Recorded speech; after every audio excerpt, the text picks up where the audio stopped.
So we're actually at the property. Here's a look at the MapRight map.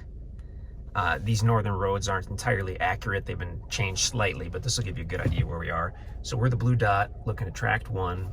We're at about the southwest corner. The county road borders this entire west side. So as we look to the north, that's the property on the right. But what we're gonna do is we're gonna go down to the south side, cut over and go through the gate, and we'll take the easement road along its east side. I think that'll give us a better look at it. Because by the county road, it's basically wooded, or there's a thick line of trees. But from the east side, from the easement road, we can see it pretty well. Okay.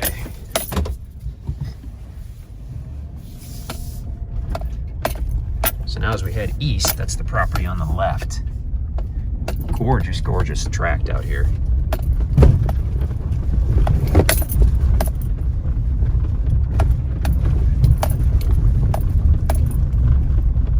Now this does have a small pond at the south side.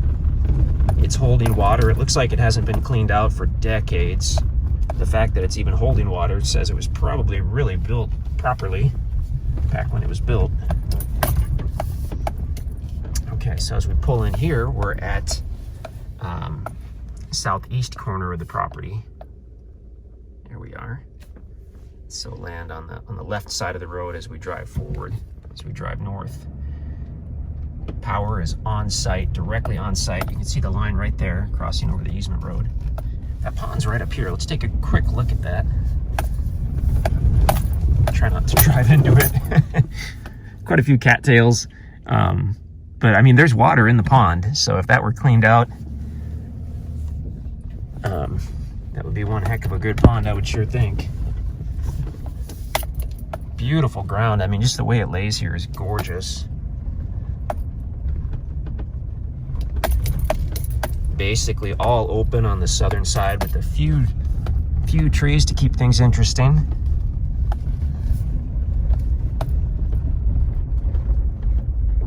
As we drive northerly, the properties, of course, on the left. So you do want to be aware of the setback distances from the county road and the easement road. The better building sites would likely be on this northern side of the property where it gets wider. Although if you do the measurements, we did some rough measurements on the MapRight, and there is room to build on the south side as well, even with the setbacks. But you're going to have more room on the north side where it gets wider.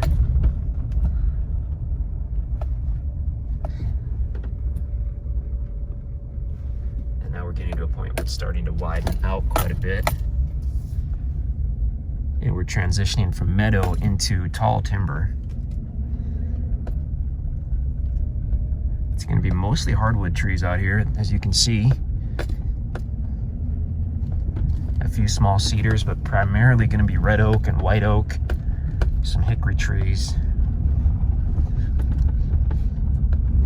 The guys have just begun kind of working on the easement road system, so you'll see in this video there's an excavator on the property.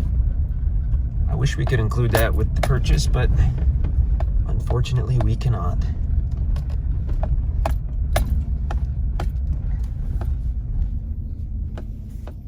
So now it's kind of, it slopes down and then back up. We're a good distance from the county road now.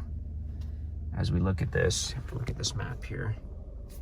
So as we look left or west, you can see that fringe of trees and then a large patch of timber on the northern part of the property. So the county road is way off there in the distance. We can't see it through that big timber.